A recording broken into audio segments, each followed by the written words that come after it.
Perfeito. Então, na ação penal 506.31.30.17, depoimento do senhor Delcídio do Amaral Gomes, continuidade. Eu devolvo a palavra à defesa do senhor Luiz Inácio. Perfeito.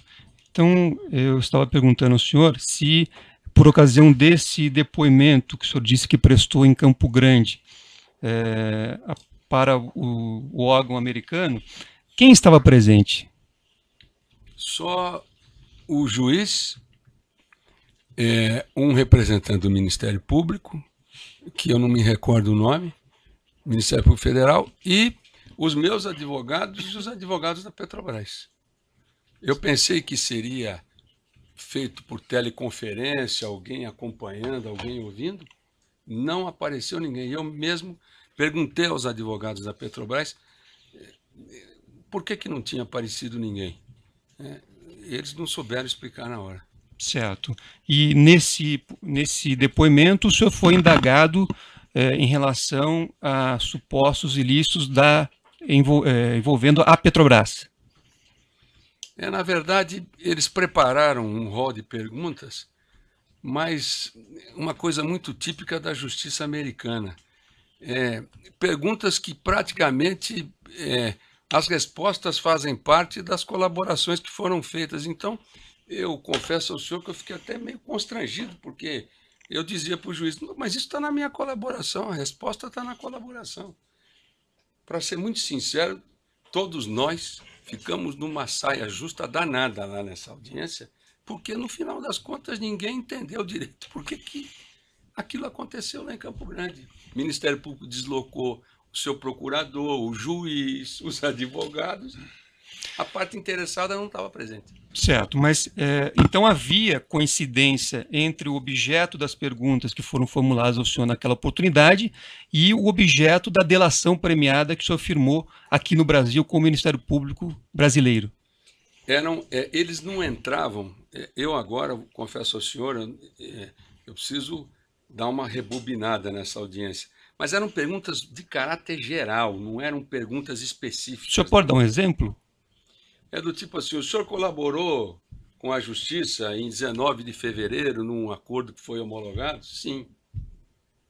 Certo. O senhor participou de algum ato ilícito dentro da... O senhor era diretor, até me surpreendeu, uma das perguntas, eu era diretor da Petrobras. Também foi feita essa pergunta, Foi senhor? feita essa pergunta para mim. E outras perguntas que, às vezes, um dos advogados da Petrobras, que inclusive é advogado em Nova York, o juiz não entendia as perguntas. Aí ele procurava traduzir como é que o direito americano via essas coisas. Então foi uma audiência, no mínimo, surpreendente. E havia um representante do Ministério Público Federal nessa audiência? O senhor não se recorda do nome? Não me recordo, mas coloco à disposição do doutor Moro aí, isso é muito rápido, é só levantar, eu tenho isso. Tá certo. Durante as respostas à pergunta da doutora procuradora, o senhor fez referência a uma atuação, uma suposta atuação do senhor José Carlos Bunlai para estruturar, segundo o senhor disse, o Instituto Lula. O senhor disse que isso teria sido por uma solicitação do ex-presidente Lula. O senhor participou de alguma conversa entre o ex-presidente Lula e José Carlos Bunlai, no qual houve esse pedido? Não. Tanto é que, muito alinhado com a minha colaboração, esses relatos todos, eu enfatizei agora, tomaram por base o que foi relatado a mim pelo senhor José Carlos Bunlai. Certo, mas de conversa... Não, com o presidente Lula, ele nunca me deu essa... eu nunca tive essa oportunidade de discutir Instituto Lula com ele. Jamais. Certo. O senhor... Qual foi a primeira vez em que o senhor esteve no Instituto Lula? O senhor se recorda o ano? Difícil, mas eu posso checar na minha agenda e responder. Certo. Eu tive muitas vezes, não foram poucas, não. Certo. Antes, o senhor chegou a ir ao local quando funcionava naquele endereço o Instituto Cidadania? que antecedeu ao Instituto Lula? Eu fui pouquíssimas vezes ao Instituto Cidadania. E quando fui, normalmente com o ex-governador Zeca. Certo. Que eu me lembre. E o senhor sabe dizer se o local onde funcionava o Instituto Cidadania é o mesmo local onde hoje funciona o Instituto Lula? Não sei responder para o senhor isso. Não sei responder. O senhor sabe dizer se o prédio onde funciona o Instituto Lula é um prédio que já era utilizado pelo ex-presidente e seus colaboradores para atividades anteriores, antes dele ser eleito presidente da República? Não, eu só tive no Instituto Lula quando o ex-presidente terminou o mandato de 2011 para frente. Certo.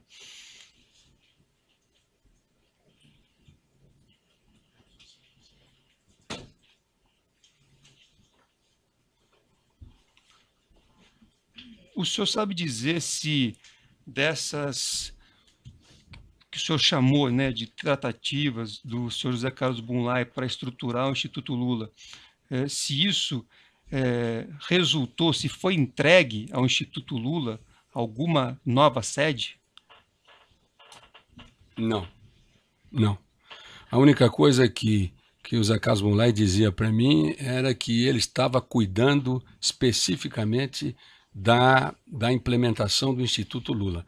Mas eu nunca me interessei em saber exatamente onde era, os desafios, nunca me interessei por isso, não. Mas repito aqui o que ele falou para mim. Certo, mas então textualmente. O desfecho disso o senhor não tomou conhecimento, não sabe se foi entregue algum prédio para o Instituto Lula em virtude dessa atividade do José Carlos Bunlai? Não, o que o José Carlos Bunlai me disse que, quando terminou o governo, que a missão dele tinha sido cumprida com relação ao Instituto Lula. Eu nem entrei em detalhes.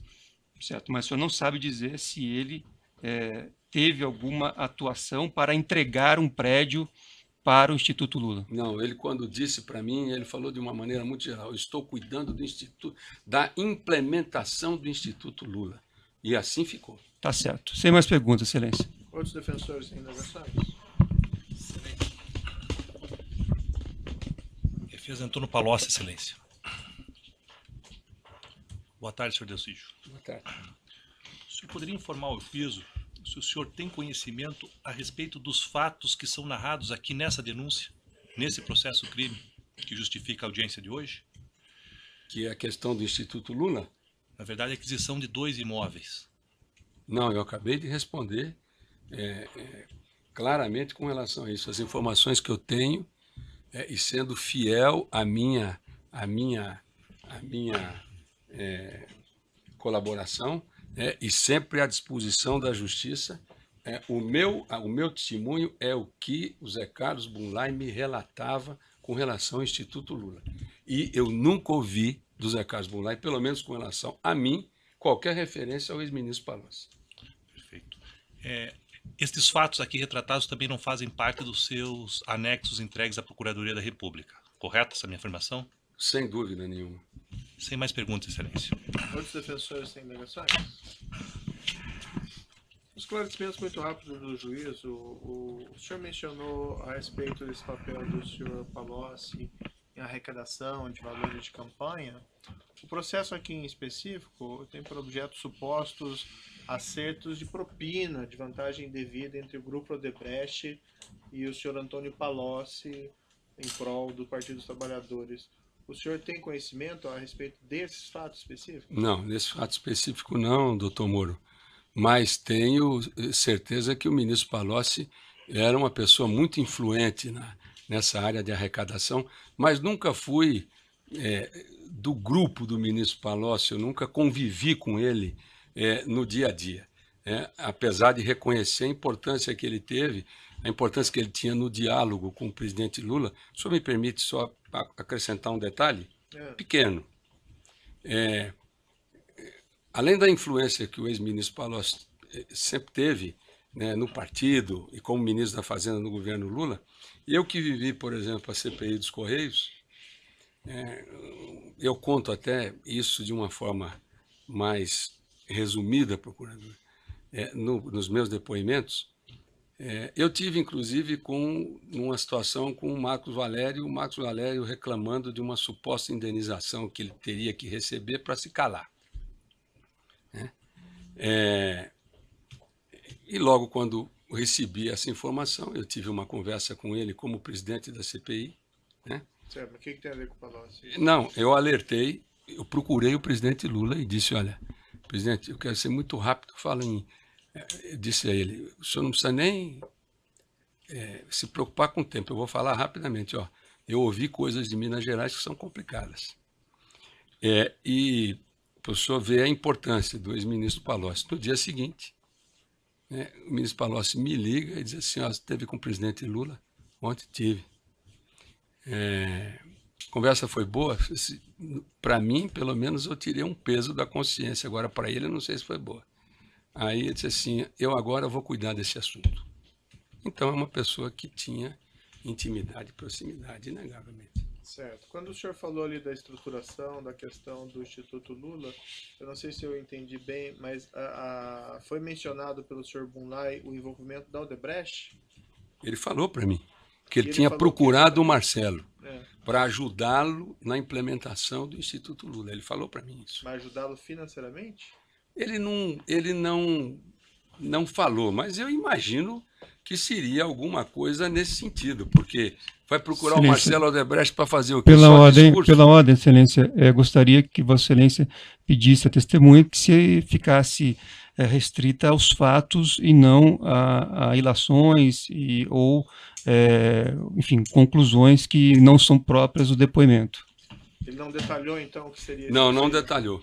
Mas, evidentemente, doutor Moro, estruturar um instituto não é uma coisa simples, mas, assim, fugaz. Se ele não detalhou, ele nunca detalhou. Tá. E o Zé Carlos Bunlai, eu tinha uma conversa com ele assim, era como um jogo de xadrez. Cada um falava o mínimo necessário. Mas essas afirmações com relação ao Instituto Lula, ele me disse. Certo. Era esclarecimento do juízo, então pode interromper a gravação.